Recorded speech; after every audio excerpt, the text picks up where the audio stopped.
दोस्तों, मैं दिनेश कुमार आप सभी के अपने YouTube चैनल ज्ञान की दुनिया में स्वागत करता हूं। आज हम ऐसे टॉपिक लेके आए हैं जहां से प्रत्येक प्रतियोगी परीक्षा में आपसे प्रश्न पूछे जाते हैं। तो आज हम पढ़ेंगे शासन के बारे में।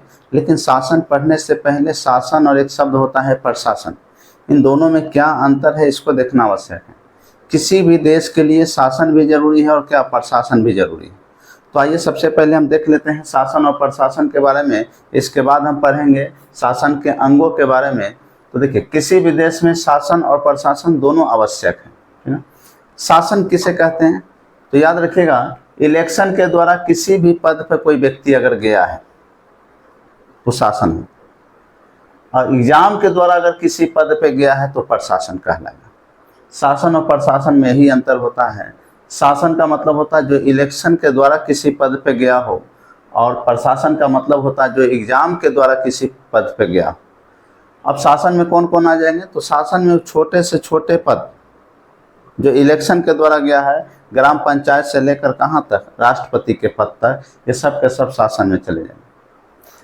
प्रशासन में कौन आ जाएंगे तो वैसे पद जो एग्जाम पास करके गए हैं उस कहाँ प्रशासन में चले जाएंगे। वहाँ ऐसे पदों में चपरासी से लेकर कहाँ तक, आईएएस और आईपीएस तक के व्यक्ति कहाँ प्रशासन में चले जाएंगे। तो शासन का मतलब हो जाता है इलेक्शन यानी चुनाव लड़के जो गया है शासन कहलाएगा, और जो एग्जाम पास करके गया है प्रशासन कहलाएगा। अब आइए इसके बारे में देखते हैं। इसके बाद देखते हैं शासन के क्या अंग। तो शासन के कितने अंग होते हैं तो शासन के 3 अंग होते हैं, विधायिका, कार्यपालिका, न्यायपालिका। विधायिका, कार्यपालिका, न्यायपालिका। विधायिका दो भागों में बांट दिया गया, एक केंद्र और एक क्या राज्य। कार्यपालिका को भी 2 भागों में, एक केंद्र और क्या, एक क्या राज्य। अब केंद्र में कौन कौन आ जाते हैं देख लीजिए। विधायिका केंद्र में कौन कौन आ जाते हैं तो याद रखिएगा, केंद्र में संसद, लोकसभा, राज्यसभा। विधायिका के केंद्र में संसद, लोकसभा, राज्यसभा, और राज्य में आ जाएंगे विधानमंडल, विधानसभा, विधान परिषद। विधायिका को 2, केंद्र और क्या राज्य। तो केंद्र में कितने, 3, संसद, लोकसभा, राज्यसभा, और राज्य में देखा जाए भी तो 3, विधानमंडल, विधानसभा, विधान परिषद। उसी तरह कार्यपालिका को भी 2, केंद्र और क्या राज्य। अब कार्यपालिका में कौन कौन आ जाएंगे तो राष्ट्रपति, उपराष्ट्रपति, प्रधानमंत्री और मंत्रिपरिषद।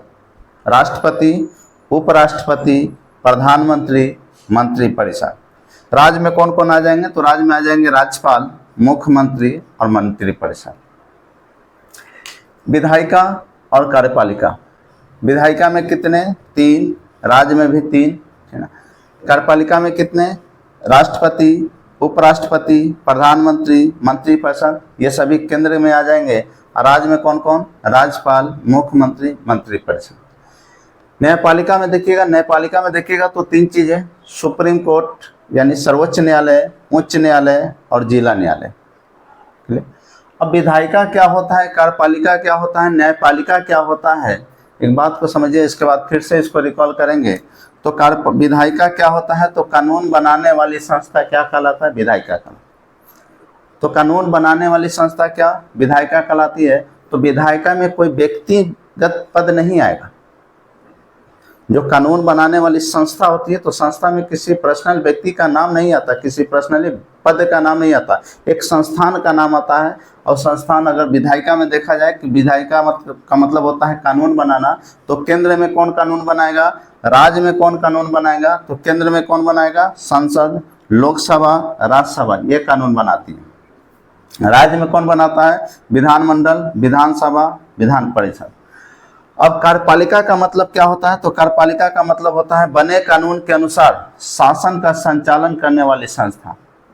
यानी जो विधायिका ने कानून बनाया है उसको संचालन करना किसका काम होता है, कार्यपालिका का। और संचालन कौन करेगा तो केंद्र में कौन कौन संचालन करता है, राष्ट्रपति, उपराष्ट्रपति, प्रधानमंत्री या मंत्रिपरिषद। लेकिन राज्य की बात करें तो राज्य में संचालन कौन करेगा, राज्यपाल, मुख्यमंत्री, मंत्रिपरिषद। अब न्यायपालिका क्या होता है तो विधायिका से निर्मित कानून से संबंधित विवादों का समाधान करना। यानी विधायिका का काम है कानून बनाना, कार्यपालिका का काम है विधायिका जो कानून बनाया उसका शासन करना, कार्यपालिका का काम। अगर ये दोनों में मतभेद होता है, किसी बात को लेकर दोनों में मतभेद रहता है, तो इसके विवादों को कौन सुलझाएगा? न्यायपालिका। तो शासन के अंग कितने? 3, विधायिका, कार्यपालिका, न्यायपालिका। विधायिका का काम होता है नियम बनाना, कानून बनाना। कार्यपालिका का मतलब तो उस बनाए गए नियम पर शासन करना। और न्यायपालिका का क्या है? ये विधायिका के द्वारा बनाए गए कानूनों में अगर कोई विवाद होता है तो उसको विवादों को सुलझाना किसका काम होता है? न्यायपालिका का काम होता है। तो विधायिका में कौन कौन, कार्यपालिका में कौन कौन, न्यायपालिका में कौन कौन? क्लियर है। शासन क्या होता है, प्रशासन क्या होता है, क्लियर है ना। अब उम्मीद है ये वीडियो अच्छा लगा होगा। फिर मिलेंगे अगले एक नए वीडियो के साथ। तब तक जय हिंद।